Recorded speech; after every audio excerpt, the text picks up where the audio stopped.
the most powerful empire in the world, was once run by a company whose original goal was simply to sell spices and, within 2 centuries, it was collecting taxes from millions of people who had never even heard of its shareholders. Not through conquest in the traditional sense, not through a monarchy or a revolution, through commerce that slowly became sovereignty. The British East India Company started as a trading firm and became a territorial empire commanding armies, collecting taxes and governing populations across an entire subcontinent. It proved something that still shapes the world today.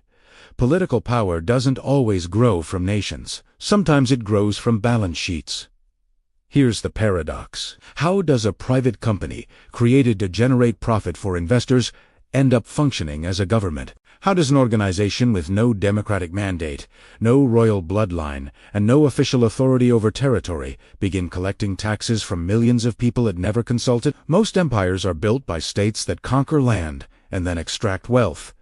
But the East India Company did the opposite. It extracted wealth first and used that wealth to acquire land. It didn't rule because it was powerful. It became powerful because it ruled, and the mechanism that made this possible wasn't military genius or political theory. It was a feedback loop between trade, taxation, and força system in which profit became the engine of sovereignty. This is the story of how a corporation became a government without ever admitting it was one. The turning point came in 1757 on the plains of Bengal at a place called Plassey. It was there that Robert Clive, an officer of the British East India Company, led a small force against the Nawab of Bengal.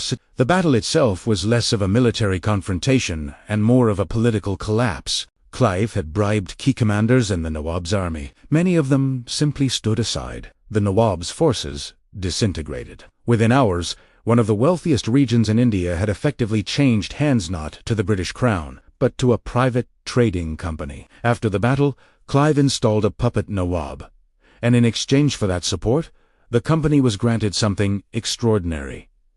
The Diwani, the right to collect taxes, not just in one city or one district, across the entire province of Bengal, one of the richest agricultural regions in the world. This wasn't a trade agreement. It was a transfer of sovereignty disguised as a business arrangement. The company now had legal authority to extract revenue from millions of people. It could enforce that authority with its own private army, and it could send the profits back to shareholders in London who had never set foot in India. Before Plassey, the East India Company was a merchant enterprise operating under the permission of local rulers. After Plassey, it was a territorial power that no longer needed permission. The mechanism that transformed the company from trader to ruler can be understood as a self-reinforcing cycle. It begins with trade. The company arrived in India to buy textiles, spices, and other goods that could be sold in Europe at a profit. But trade requires security. To protect its warehouses and shipping routes,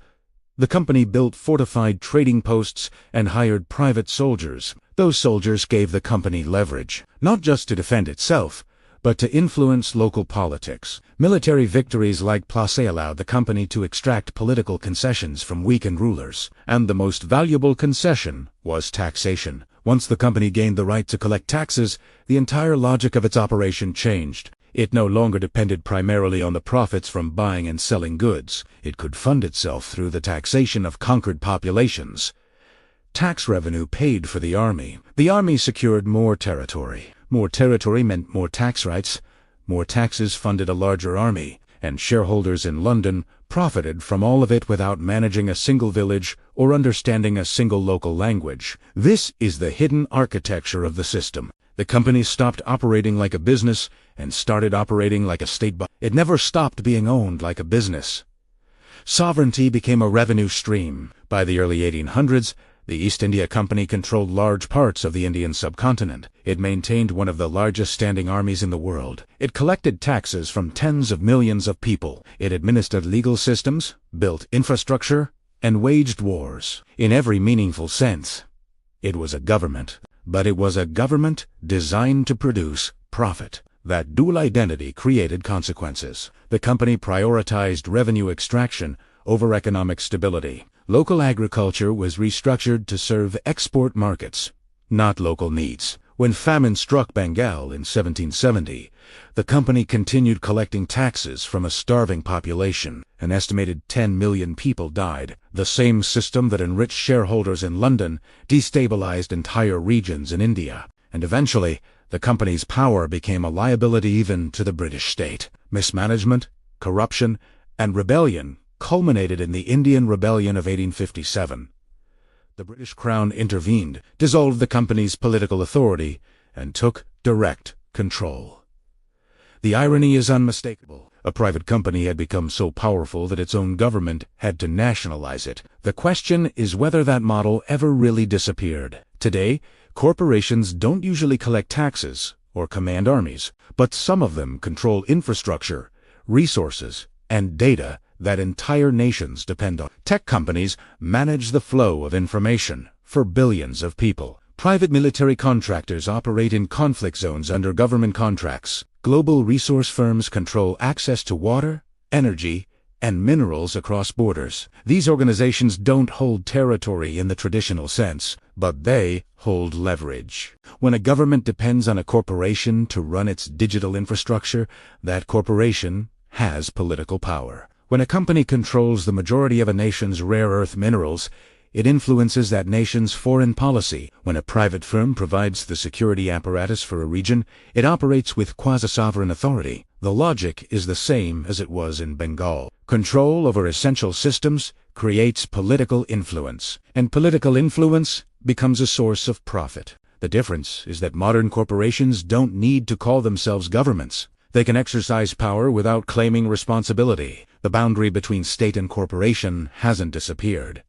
It's just harder to see. The British East India Company revealed something fundamental about the nature of power. Political authority doesn't only flow from democratic mandates or royal decrees. It can flow from control over resources, infrastructure, and revenue. When a profit-seeking organization gains control over essential systems, it begins to behave like a state whether or not it calls itself one. And when that happens, the line between corporation and government doesn't just blur, it ceases to matter. The company proved that sovereignty is not always inherited or elected.